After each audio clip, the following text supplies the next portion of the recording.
Greetings again, and thanks again for being here and being a part of the show. Another beautiful, albeit very fall-like feeling day in the neighborhood. Weather-wise, well, there are changes to speak of. In fact, all of the fog that we were expecting to see for days is pretty much out of your forecast, as is the what looked like to be a 45-degree nighttime low. That's been pretty much adjusted, well, out of the 40s. Well, it might be a bit of a stretch. And the 90s for the weekend look to be holding off until the first of next week. So definitely changes to what is still going to be a dry, clear, and nice forecast, but just some pretty significant changes.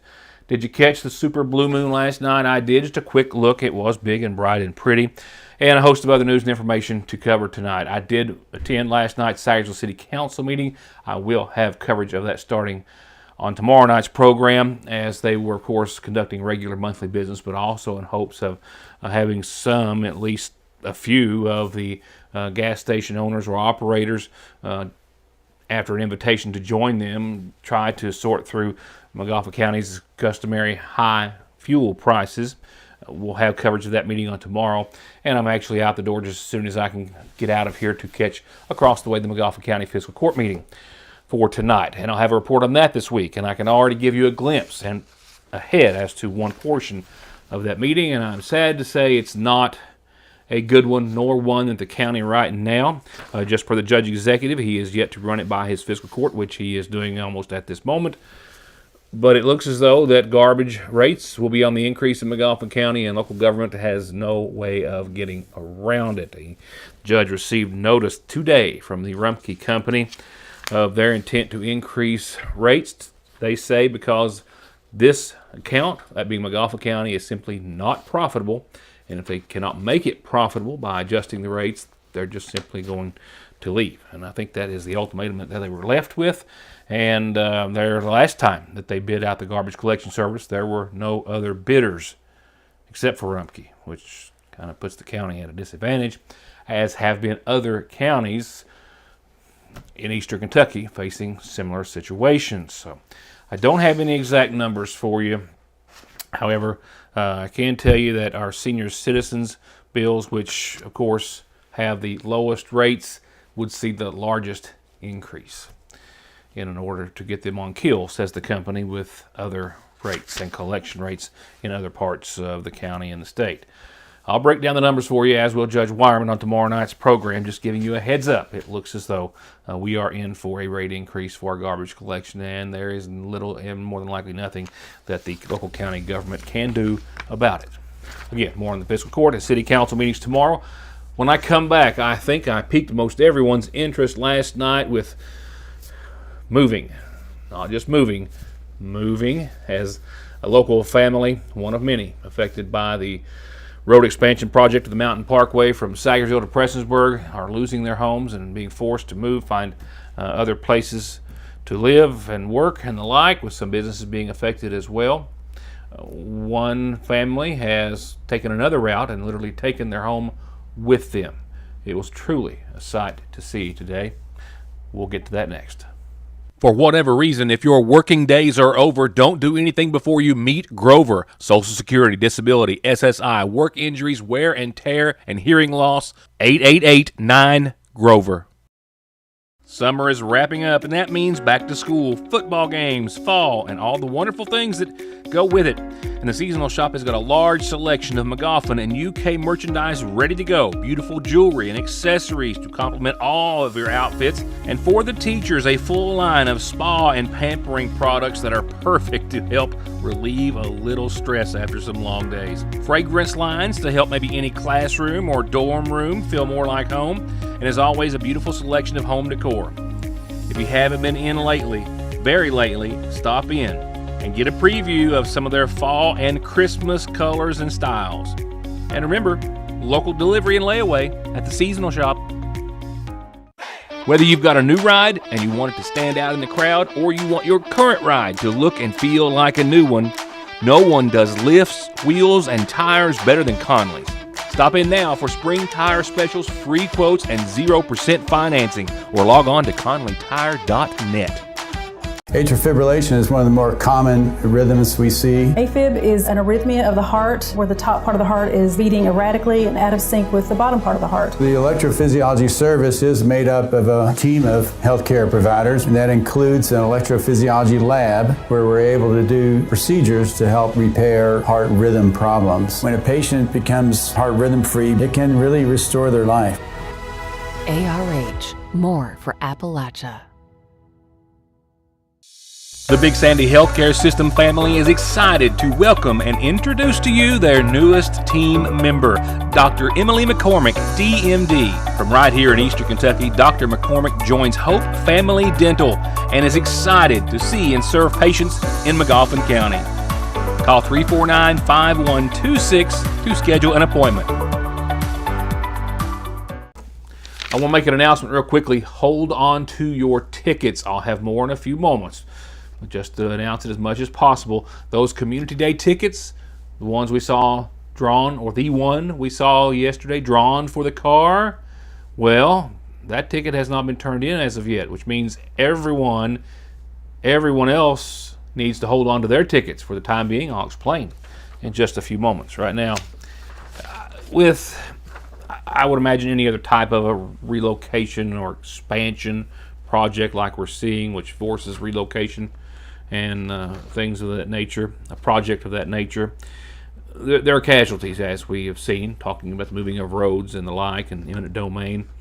I don't think there's ever a situation like the Mountain Parkway expansion project from Sagersville to Prestonsburg where all or even most of the parties affected are happy or even content with the outcome and what's basically the decision to lose a part of or all of their property to make way for progress. With this project, some homeowners still, there are many affected, and as we know, some are still waiting to hear if they're going to indeed lose their homes, a portion of their property. Some are still trying to negotiate with the state, and I'm sure some have accepted and some have not that their lives, homes, and like are about to forever be changed in this process. For one couple, though, that I got to visit with today, friends of mine, Joe and Charlotte Frazier, they were told early on that the new road was indeed going to take their home and the majority of their property, and they tell me that they soon realized it wasn't replaceable monetarily in today's terms, so it was time to move, pick up and move everything. We were angry, and then we said, oh, it's going to be, you have to accept it. We accepted it. It's kind of those emotions you go through when you lose somebody, because we were losing our house. But then we thought, well, we'll just build another one. And we checked into that, and that was way expensive, so then we decided, let's try to move it. Move it. Move a 2-story brick home that they had lived in and loved for decades. Move it, they said and decided.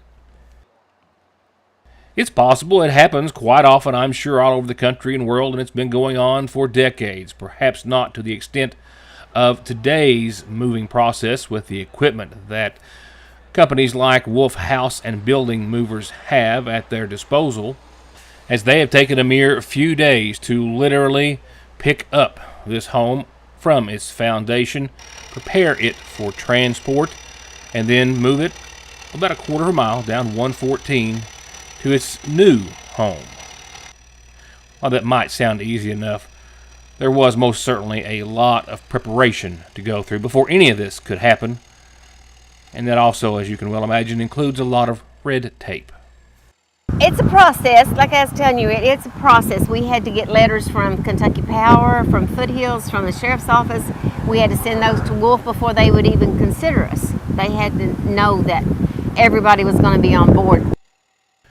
And then those companies, the electric and the phone and the cable companies, all had to send crews out to move, relocate, raise utility lines that were stretched, as you can kind of get an idea here, all across 114 to make clearance for this home to make its way down to its new location. And then the McGoffin County Sheriff's Department as well, also instrumental in blocking traffic off, not just today and for yesterday, but also during the relocation process of all those utility lines and services. Everybody has helped so much, and if you're the type of person that don't mind going through it, because we had to get permits from the DOT, environmental's been here, water company, everything. So if you're the kind of person that don't mind doing all that or can get somebody to do that, I would highly recommend it, and especially if it's got a sentimental value to you. You know, that is important to me, I think, and that's important to a lot of people. So it's the sentimental value of the house. It's got a lot to do with it, whether you would do it or not. But if anybody did, I would highly recommend Wolf Movers. They're efficient. They're wonderful. They're great. And we didn't have a thing fall out of place that was still in the house. It still stood right there, like they said it would. Literally, and I saw that firsthand. So before they moved the main house today, they moved the top portion over their garage, a large living space there, and it was already set on its new foundation before this morning. Not a crack in the drywall, no sign that it had been picked up, prepped, moved, and sat back down in any form or fashion. In fact, a single slim corner lamp, if you will, that was left standing was still standing when they set it back down.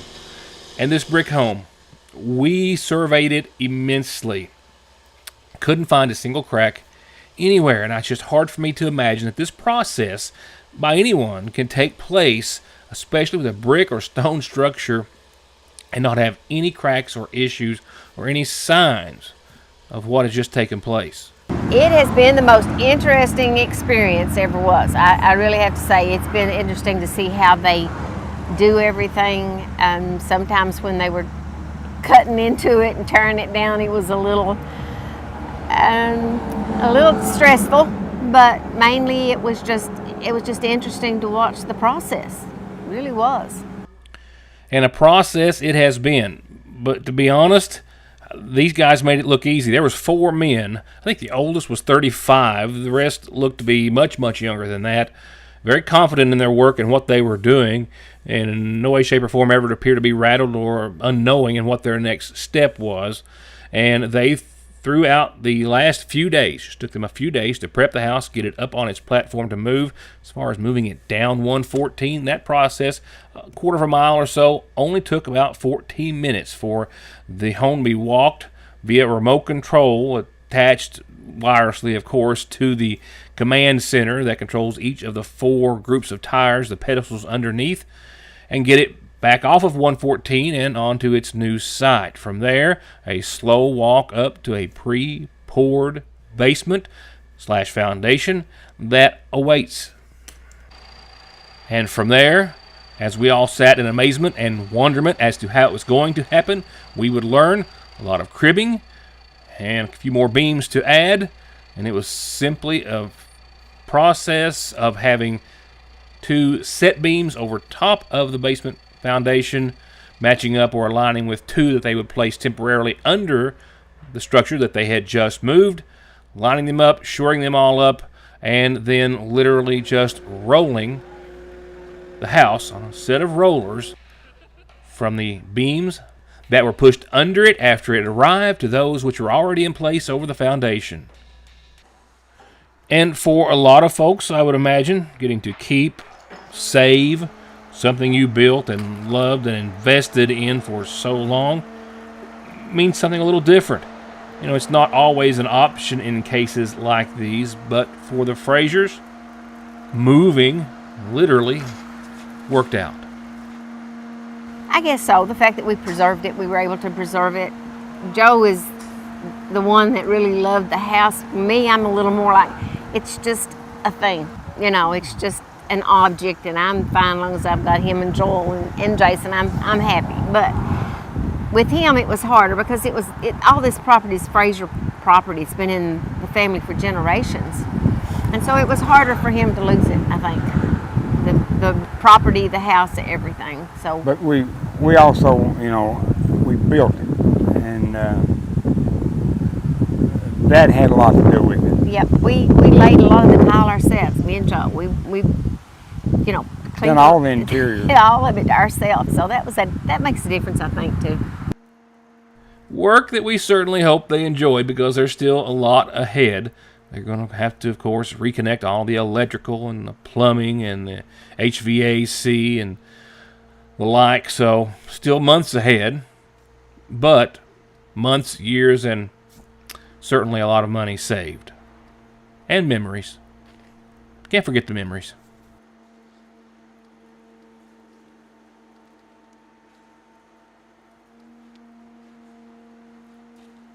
And on a similar note, actually, as I left the Frasers this morning, or this afternoon it was, I stopped and spoke with a resident there, and who's also having their home and their business as well affected. And the outcome there is still a lot of unknowns. They know that they're going to have to leave behind their home and the structure that houses his business, and it's not coming out to his liking or his pleasure. And they're still trying to find an alternative place to live and work suitable to the one that they had or are losing, and so far they haven't. With that said, a few more messages, more news to follow. Thanks to you, Fraser's Prater Drug has been voted #1 in customer satisfaction with Good Neighbor Pharmacies for the 7th year in a row. With curbside pickup for all of your prescription, allergy, or even multivitamin needs. Or come in and pull up a stool while you shop, or just visit downtown and treat yourself to something extra tasty or sweet. Where locally owned means a more personal, reliable, and friendly pharmacy. Fraser's Prater Drug. Pennies, and I mean pennies on the dollar in Paintsville. New items every week at Outlaw Bargain Pallet Store. Household goods, tools, toys, makeup, home decor, and so much more. And they're right by Outlaw Thrift and Consignment, the area's biggest and best consignment, full of new, nearly new, and gently loved kids and adult clothing, name brands, new styles, and most everything in the store is only $2. Shop and save it both on Main Street in Paintsville. Just can't wait, and when it's one of those times for an amazing elective ultrasound of baby, call Mommy and Me 4D Imaging, a local studio with years of OB experience. Located in Sagersville and waiting at 496-5423. East Kentucky's premier entertainment venue is here. Pick your game at Outlaw Axe Country in Paintsville. Axe throwing, bull riding, cornhole, billiards, a full arcade, inflatables, and more. And don't forget to cash out with prizes and mine for gems before you go. Open 7 days a week and built for fun for 1 to 100. That's Outlaw Axe Country on Broadway in Paintsville. And snack on one of your favorites, Carnival Cravings, while you're there. Call for more or to book a party at 372-4-FUN.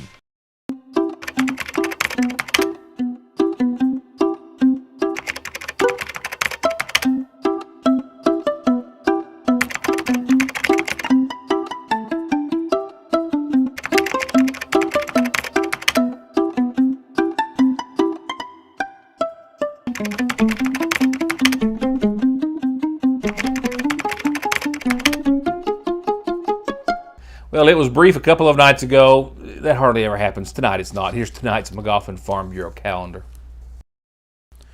First, it's a birthday, it's Terry Jenkins' birthday. With a lot of love from Tanya and Trenton. Happy, the happiest of birthdays tonight to Terry Jenkins. Happy birthday to you. Going on to our calendar, don't forget, an important fundraiser for McGoffin County's oldest church, which is, of course, the Burning Springs United Baptist Church, which suffered some serious water damage after some leaking pipes not too long ago. Serious water damage. It's not covered by any insurance, so they're trying to raise funds to make the repairs. And while they're hosting the event, the State Road Fork United Baptist Church is using their dining hall and services to help them. So that's where the dinner will be. A soup bean dinner and a cake and pie auction this Saturday starting at 1 at State Road Fork United Baptist Church in the dinner hall. If you can attend, donations are still greatly appreciated and welcome. Call their moderator, Billy Mullins, at 496-6639. That's this Saturday. I'll keep reminding you. And from the Mountain of Hope Baptist Church at the top of the Ivington Hill, free ice cream this Saturday. And this is your invitation, as they always love to extend. Stop by. It's ice cream. It's going to be warm. Not that it has to be to enjoy ice cream. 11 till 2. A boil water advisory still in effect for everyone on or off of Route 3334. This, of course, brought to you by the McGoffin County Water District. Crews working to replace that bridge, which has been shut down for a number of months, hit a water line, and they're making repairs to the water. The water's back on, but you have to wait 2 or 3 days before it's cleared to use for your drinking and cooking purposes without boiling for 3 minutes. So, boil water advisory still in effect. Another fundraiser, good place to eat for lunch this Thursday. They had one today. They had a spaghetti dinner today. Thursday, it's chicken and dumplings, peas, mashed potatoes, cornbread, dessert, and a drink for just $10, and they will deliver in around downtown Sagersville, 349-4142 or 349-5633. Call. That is this Thursday from 11 till 2. They're doing this a lot of Tuesdays and Thursdays, and we'll keep you up to date as they are.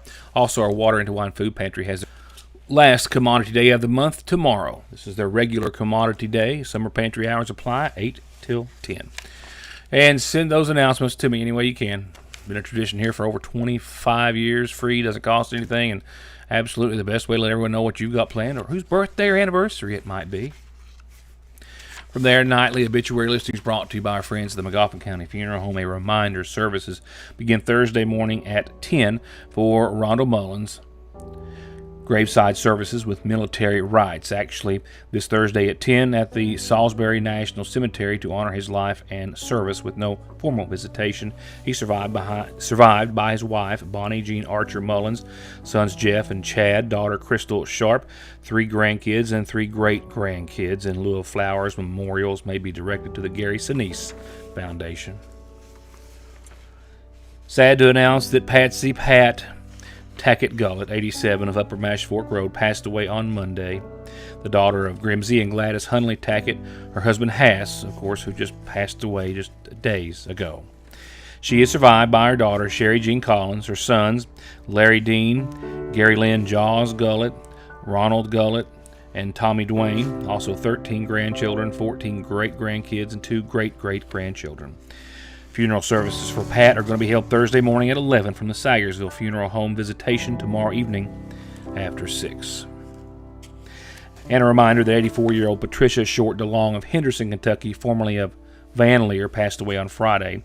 Survived by her son, Dr. Mark DeLong, and sisters Beatrice Franklin, Tina Preston, a brother, Roger Short, 2 grandkids, and 2 great-grandkids. She was preceded in death by her husband, Larry Kenneth. And a graveside service in her honor will be held this Friday at 1 at the Johnson County Memorial Cemetery.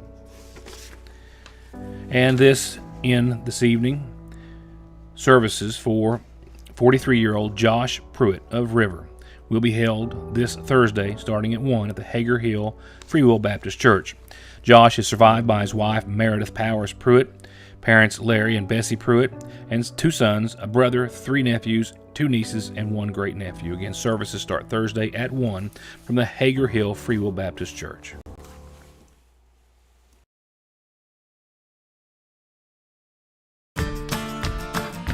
I believe in Kentucky. I believe in Kentucky. I believe in small-town values. And Mom and Dad and the things they handed down. I believe some of the best people in the world are farmers. I believe in insurance that protects families, homes, and cars. I believe in always finding a way to do what you love. I am Kentucky.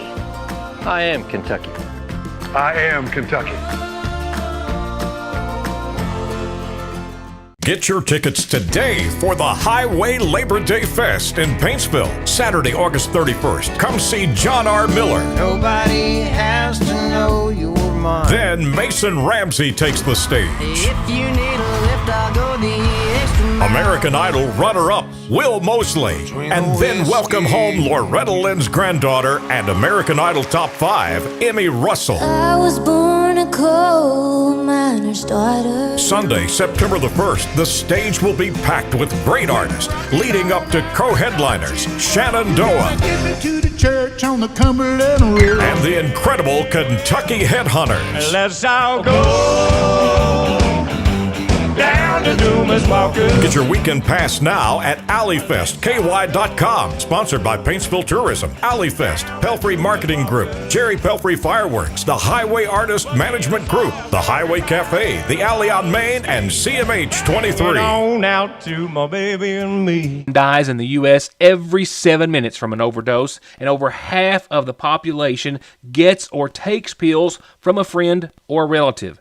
And about 46 million and counting are exposed to narcotics in their drinking water. So don't toss them, flush them, or leave them lying around. Safely dispose of your unneeded meds anytime at Parkway Pharmacy, where you can always talk to a pharmacist when you...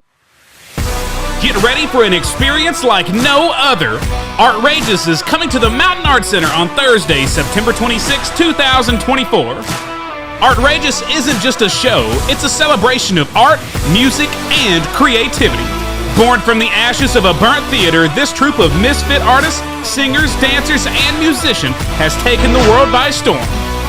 Be a part of the experience. Be Artrageous. Get your tickets now. Before we go on to a couple of other things, weather related, it's time to remind you, hold on to those tickets. They're still in search of that one winning ticket that has not turned up as of yet. That means there could be another drawing for the Community Day car. Okay, the lucky winning number is 5384. 5384. So all you have to do is bring the matching stub and you will get your car. And no one has. They're still waiting, and they will wait on ticket 5384 until Tuesday of next week. And after that, on Tuesday, there's going to be another drawing for another ticket, and we'll take another run at giving away this Ford Fusion from the Community Foundation. So, check those tickets again. Make sure you don't have the winner, the first winner. And if you still got your ticket, hold on to it. Because Tuesday, well, it could get a whole lot more interesting. And speaking of interesting, a shot from Dixie looking up towards our super blue moon last night, the likes of which we won't see until 2037. It's called a super blue moon because it at the same time is a full moon, it's a blue moon, and a super moon. And there you have it. Not much blue to it as far as the actual color. Still a beautiful, bright moon that we're going to see kind of the likes of now. You know, this is a full moon almost for the totality of about 3 or 4 days. So you can look for pretty much the same thing again tonight. I haven't had time. It's just been a crazy week to go back and check the data, but I just did right then. Looking at the rainfall that we had Saturday for Community Day and then Sunday and leading into your Monday, it added up to over 2 inches. And in fact, Saturday's rainfall was 1¼ inches. Came down pretty quick, starting right there in the middle of Rhonda Vincent's set. I still have that awesome interview with her, as well as several other performers. It's going to be a great Community Day wrap-up later this week, kind of saving that maybe for our good entertaining Friday show, as I often like to do when we can. Anyway, after Saturday, we had a 0.7 of an inch on your Sunday and Monday or so, another 0.3, so about 2¼ inches of rainfall over the course of Saturday, Sunday, and into your Monday, the likes of which we don't have in the forecast. We do have changes to talk about, however. As I said, the fog is gone, the weekend 90s are gone, and that nighttime low of around 45, which we were expecting to be so chilly, well, it's gone too. Before we roll over to what we're looking at in the future, starting tonight, we topped out at 74, almost 75 degrees here in downtown Sayersville today. We are at 69 right now and falling as that wind out of the east, which is moving anywhere from 1 to 4 miles per hour at times, and 15 at its greatest today, has got a little something to do with that. There's been a chill at times. If you weren't in the sun and you were in the wind and the clouds, it was chilly out there. 69 right now and falling. Humidity at 49%, no rain today, but you know. Sunrise at 6:54, sunset getting earlier all the time. We're already at 8:19 from where it was at, 8:54 at its peak or around the 9 o'clock hour. Yep, it's the 20th of August, ladies and gents. 50 degrees right now is where we're expecting tonight, so that's better than the 40s. We were expecting to see 45 and 47 for a couple of nights. I'm not saying we won't, and a few folks might, but right now the forecast is being updated for a 50-degree nighttime low tonight, mostly clear skies, and a light wind still out of the north, 3 to 7 miles per hour on average, and that's about what we're seeing right now. Just hit 6 outside the newsroom. Tomorrow, 75 and 51, so much like today temperature-wise, almost right on the money.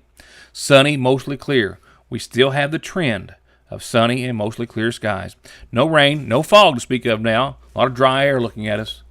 Taking us into Thursday, we'll see 78, sunny and clear, 55 as we hit the mid-50s for nighttime lows.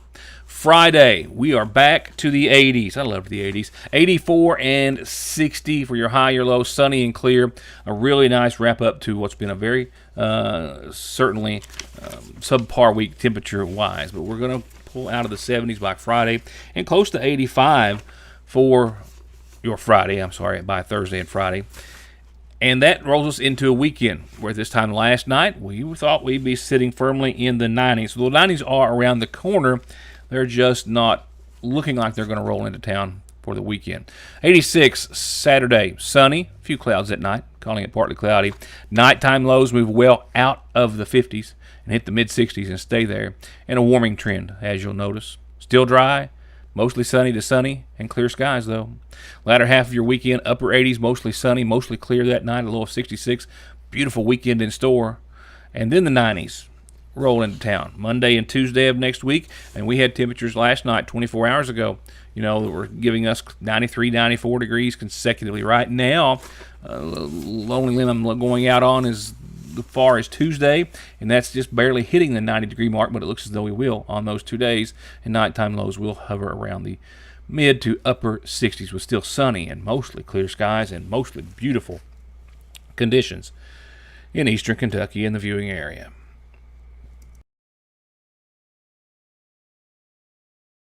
And that's it. I am rushing out the door to catch tonight's Montgomery County Fiscal Court meeting. I will have all the information available on what looks to be definite increases in our garbage collection. For who and for how much? Well, we'll see what's being proposed to the county tomorrow. For now, enjoy the rest of your evening. Good night, and I will see you then.